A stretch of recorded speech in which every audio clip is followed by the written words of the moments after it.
Hi అండి. మొన్న ఆదివారం రోజున మహారాష్ట్రలోని పూణేలో లోనావాలా జలపాతాల దగ్గర ఒక ఫ్యామిలీ మొత్తము వరద ఉధృతిలో కొట్టుకుపోవటం అందరము చూసాము. ఈ వీడియో చాలా వైరల్ అవుతున్నది.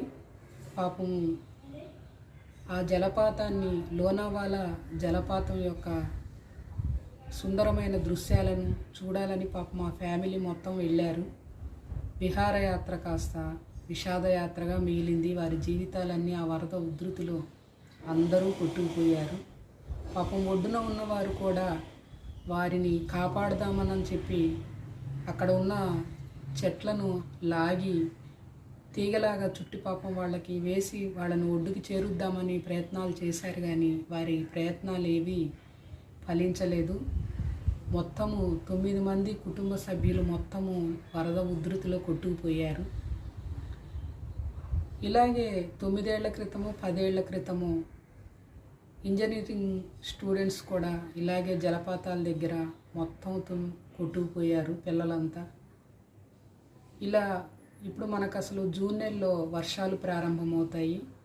ఎవరూ కూడా వర్షాలు పడేటప్పుడు జలపాతాల దగ్గరికి వెళ్ళవద్దనని మనకు హెచ్చరికలు చేస్తున్నా కూడా వరదల దగ్గరికి వెళతారు.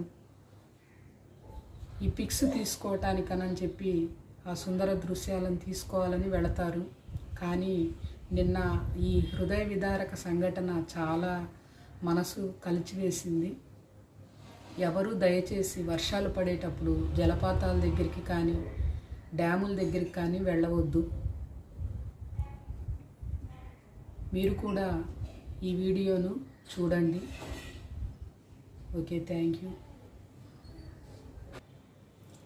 ఇలా నీళ్లు వరద ఉధృతి ఎక్కువ అవ్వకముందే పాపం వారు కుటుంబం మొత్తము ఆ వరదలో కొట్టిపోకుండా బయటపడేవారు.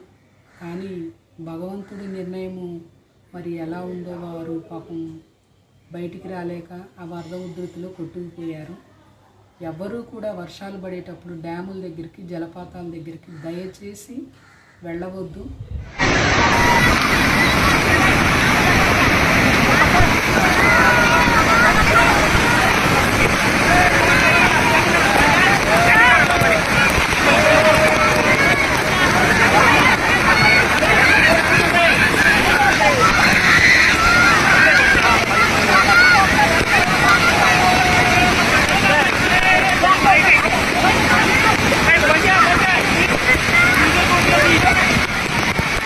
What?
कोई भी बहुत तकलीफ होगी।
Thank you.